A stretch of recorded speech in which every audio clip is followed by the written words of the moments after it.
Tu te tornas eternamente responsável por aquilo que cativa. Frase interessante, né? Ela está em um livro muito famoso, inclusive, que foi aí marcante na infância de tantos homens e mulheres, pela forma simples, mas ao mesmo tempo profunda, ao refletir temas como o amor e a amizade. Esse livro se chama O Pequeno Príncipe, talvez você já tenha ouvido falar nele, e ele foi escrito em 1943. E conta inicialmente a história de um personagem chamado Piloto. Sim, os personagens vão receber nomes característicos de acordo ali com o que fazem ou com as reflexões que o livro quer trazer. E esse personagem Piloto, ele cai num deserto após a sua aeronave sofrer uma pane.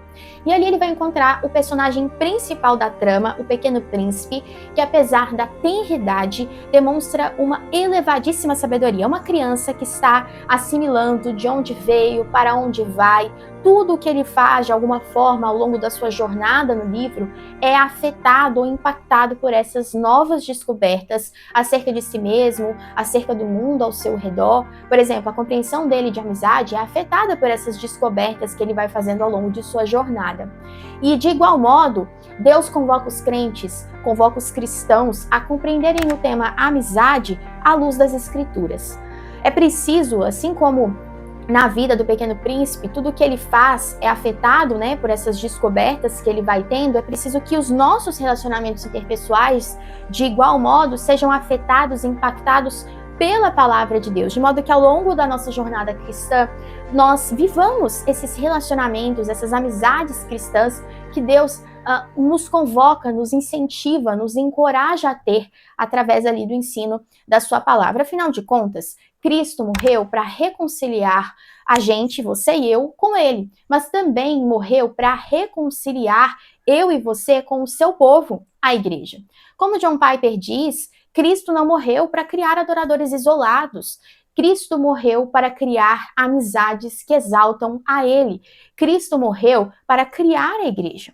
Portanto, eu quero trilhar uma jornada com você ao longo da palavra, da Bíblia, para entender esse tema tão urgente e necessário que é a amizade na vida cristã e como nossos relacionamentos interpessoais podem ser e devem ser afetados pela palavra de Deus. E é claro, vou citar um panorama aí de algumas partes do livro do Pequeno Príncipe que eu acho que são interessantes e estão conectadas com o que a gente vai conversar. No livro do Pequeno Príncipe, há muitos personagens que vão oferecer ali diversas reflexões através de seus diálogos com aquela criança, mas também com a gente ali que está lendo o livro.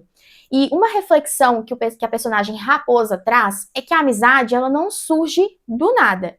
E a palavra ensina exatamente isso. A amizade não surge do nada. A amizade surge no próprio Deus. Ela é um reflexo da comunhão perfeita e eterna que existe entre as pessoas da Trindade, o Pai, o Filho e o Espírito Santo. E quando nós olhamos então para essa origem da amizade no próprio Deus, nós podemos enxergar a sua beleza e a sua necessidade. O Pai, o Filho e o Espírito Santo, um único Deus que subsiste em três pessoas coiguais, coeternas, que compartilham da mesma natureza divina, possuindo apenas funções distintas. Um único Deus. Textos como 1 Coríntios 13:14 e 1 Pedro 1:2 vão nos apontar essa questão da realidade trinitária. E em Gênesis, lá no capítulo 1, nós temos o relato da criação de todas as coisas e, inclusive, da criação do homem e da mulher, que foram criados à imagem e semelhança de Deus. E se foram criados à imagem e semelhança de Deus, e considerando que Deus é um ser relacional, então nós compartilhamos dessa característica. Nós fomos criados para nos relacionarmos com Deus e uns com os outros. E é por isso que você sente essa necessidade de criar vínculos mais significativos, mais reais com as pessoas à sua volta. Isso não é uma questão de escolha, isso não é uma questão de quero ou não quero. Isso faz parte da sua natureza, porque Deus nos criou para relacionarmos com Ele e com o nosso próximo. E quando nós pensamos em Adão e Eva, o primeiro homem, a primeira mulher, ali antes da queda, antes do pecado, eles desfrutavam de uma amizade para o seu próprio deleite. Então eles tinham deleite, alegria na amizade e também para a glória de Deus.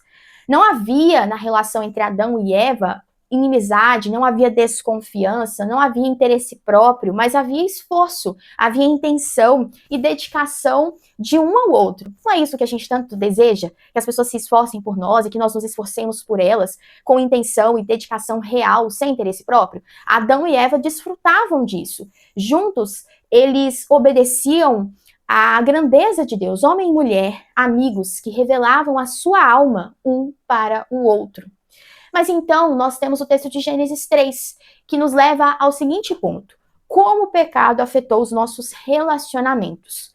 O Pequeno Príncipe, ele não havia nascido na Terra. Seu planeta natal se chamava asteroide B612, que era um lugar minúsculo onde ele convivia com uma rosa, com a personagem Rosa. Uma rosa cheia de espinhos, mas também com uma beleza inigualável. Ele amava aquela rosa, cuidava dela, protegia ela com toda a dedicação e mesmo com os seus caprichos ali, ele ouvia ela atentamente. Não é preciso, gente, fazer um estudo muito aprofundado para perceber que as pessoas são incapazes de se relacionar umas com as outras. Isso não é uma coisa de agora. Nós sempre fomos assim após a queda, após o pecado lá em Gênesis 3. Nós somos como essa rosa do Pequeno Príncipe, que tem uma aparência bela, mas está cheia de espinhos. Nosso amor é orgulhoso, ele mistura-se com insegurança, nós somos interesseiros, egoístas.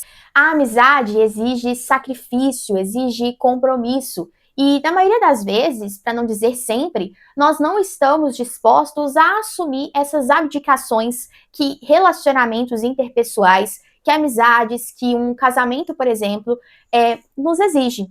E a pergunta que fica é por que o seu e o meu coração são assim? Se nós desejamos o tipo de amizade que Adão e Eva desfrutou, por que simplesmente nós não conseguimos realizar isso? Por que simplesmente não conseguimos nos sacrificar pelo outro e por que o outro não consegue se sacrificar por nós? Como o texto bíblico diz, nós fazemos o mal que tanto odiamos e o bem que tanto desejamos somos incapazes de fazer.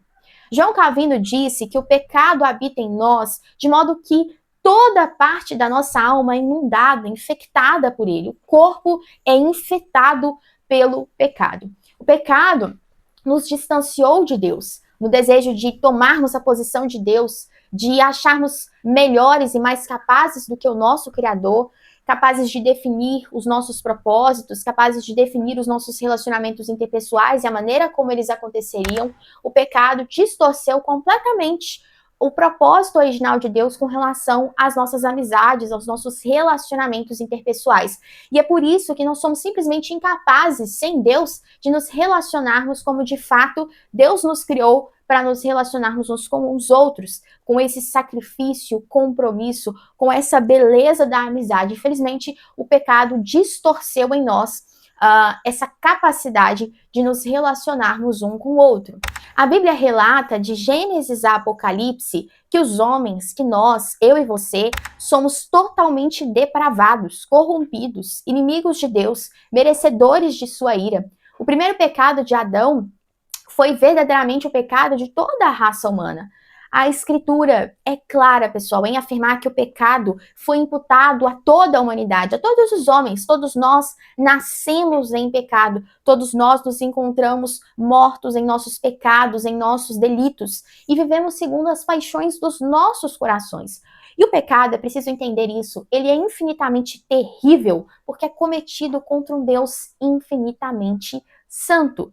Essa é a minha condição e a sua condição desde a queda. Nós precisamos urgentemente de um resgate, nós precisamos urgentemente de redenção. A amizade, irmãos, ela é uma dádiva, porém ela foi completamente distorcida por causa do maldito pecado. Depois da queda, todos os nossos relacionamentos, sejam relacionamentos de amizade ou relacionamentos amorosos, por exemplo, se tornaram um meio para satisfazer os nossos desejos caídos e até para dar glória a nós mesmos. Daí esse desejo de ter relacionamentos com interesses próprios para satisfazer desejos próprios. A reflexão que eu quero deixar para você é o seguinte: como o pecado afetou os seus relacionamentos interpessoais como a amizade? E uma contra-reflexão: de que maneira as atividades e programações de uma igreja, de uma comunidade local saudável e bíblica, incentivam você incentivam a membresia da igreja no cultivo de amizades cristãs. As pessoas grandes não compreendem o que lhes interessa, apenas as crianças compreendem. E retorno à frase inicial, tu te tornas eternamente responsável por aquilo que cativa. O personagem piloto, que comentei anteriormente, já era um homem adulto. E ao caminhar com esse esperto garotinho, o Pequeno Príncipe, ele tem a sua visão sobre a vida, sobre a amizade, sobre tudo. Ao ouvir a risada doce e sincera do príncipe, ele percebeu que o valor das coisas está naquilo que elas representam para o coração. A simplicidade e imaginação do Pequeno Príncipe, daquela criança tão nova, mas tão sábia, apontava para o tesouro da vida, um tesouro que fazia o piloto e o Pequeno Príncipe se tornarem verdadeiros amigos. E aí eu te pergunto, qual é o tesouro da vida cristã? Sem sombra de dúvidas, Cristo Jesus é o tesouro das nossas vidas. Se você crê no homem da cruz como seu único e suficiente Salvador, você desfruta do mesmo tesouro que o seu irmão na comunidade local, aquele que faz parte da igreja como você. Você e eu fomos unidos pelo Senhor. Na morte, na ressurreição de Jesus, a amizade cristã foi criada. Deus sempre pretendeu que seu Filho, Cristo Jesus, fosse a alegria central dos nossos relacionamentos, da amizade. Somos encorajados pela palavra de Deus a cultivar relacionamentos interpessoais, a cultivar amizades uns com os outros, especialmente com aqueles da família da fé, a qual fazemos parte, para magnificar ainda mais a grandeza, a dignidade de Cristo. Meu amigo, ele é o nosso tesouro em comum. Minha amiga, Cristo é o nosso tesouro em comum. Leia, por exemplo, Gálatas 3:13 e Efésios 2:8-9 para perceber essa realidade. Lembra da personagem Rosa? Ela desejava ser mais amada, ela desejava ser cuidada. Eu acredito que a beleza dela e a sua formosura de alguma forma apontavam para isso. Todavia, essa personagem, assim como eu e você, não sabia expressar seus sentimentos. O seu trato com o Pequeno Príncipe, por exemplo, era horrível. Por isso, o Pequeno Príncipe, em determinado momento da história, cogitou e, de fato, decidiu deixar a Rosa, deixar a sua amiga, por causa de seus defeitos, de suas falhas, e caminhar só. E nós estamos assim, meus irmãos. Talvez nós estamos abandonando amizades, decidindo não criar vínculos, novos laços com a nossa família da fé em Cristo, com os nossos irmãos, porque estamos nos esquecendo de que todos nós somos caídos, somos falíveis, somos inconstantes por causa do pecado. Isso não é uma característica só do outro, ela é nossa também. As amizades cristãs devem ser cultivadas, não apenas porque são deleite para as nossas almas, mas porque elas são lembrete diário de que estamos em Cristo, de que pertencemos à igreja, ao seu povo.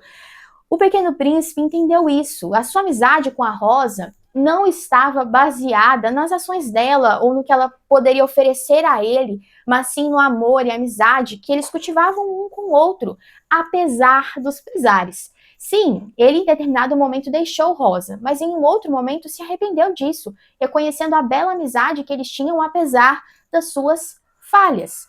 E o meu conselho é: cultive amizades cristãs, dedique o seu tempo, seja intencional em conhecer aqueles por quem Cristo morreu na cruz. Pois Cristo morreu na cruz, minha irmã e meu irmão, para criar amizades entre nós que exaltem a Ele. Ele morreu para criar a igreja, que é o que nós somos igreja de Cristo, corpo de Cristo.